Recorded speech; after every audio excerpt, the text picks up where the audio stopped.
अस्सलामुअलैकुम सामीन। 2 शाबानुल मुअज़्ज़म है, 7 मार्च है। आपको पता ही है कि यूपी के आज आखिर दौर का 7वें दौर का इंतखाब हो रहा है। लोग आज वोटिंग कर रहे हैं और सबकी निगाहें आज़मगढ़ और वाराणसी जैसे इलाकों पर टिकी हुई हैं। ज़ाहिर सी बात है, हर आदमी ये सोचता है कि इलेक्शन कहाँ कहाँ हो रहा है, कौन कौन अहम लोग इस इंतखाबात में हिस्सा ले रहे हैं, कैसा माहौल हो रहा है। इन तमाम बातों पर आप ये वीडियो देखें। उत्तर प्रदेश असम्बली चुनाव के 7वें दौर की वोटिंग शुरू हो चुकी है। इस दौर में आज़मगढ़, मऊ, जौनपुर, गाज़ीपुर, चंदौली, वाराणसी, मिर्ज़ापुर, भदोई और सोनभद्र समेत 9 ज़िलों की कुल 54 सीटों पर वोटिंग हो रही है। तकरीबन 2.06 यानी 2 करोड़ से ज़्यादा राय दहिंदगान चुनाव मैदान में उतरे। 613 उम्मीदवारों की किस्मत पर आज मोहर लगाएंगे।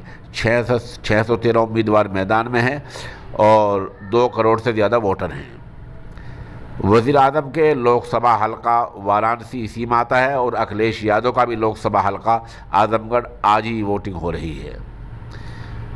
2017 में बीजेपी इन 54 सीटों में से 36 सीटें ले गई थी। वहीं समाजवादी पार्टी ने 2017 में 11 सीटें जीती थी। मायावती ने भी 6 सीटें हासिल की थी।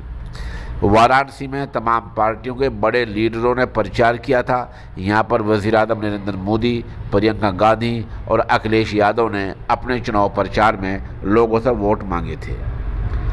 इस दौर में यानी आज चुनाव हो रहा है, इसमें कई बड़े नेताओं का वक़ार और साख दांव पर लगा हुआ है।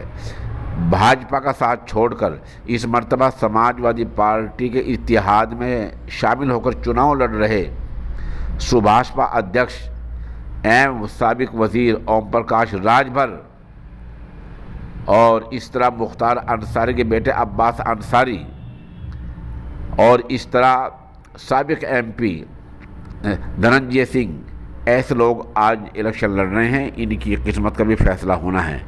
आप हमारे साथ बने रहें, जैसा कुछ अपडेट होता रहेगा हम आपको इंशाअल्लाह अज़ीज़ मुत्तला करते रहेंगे।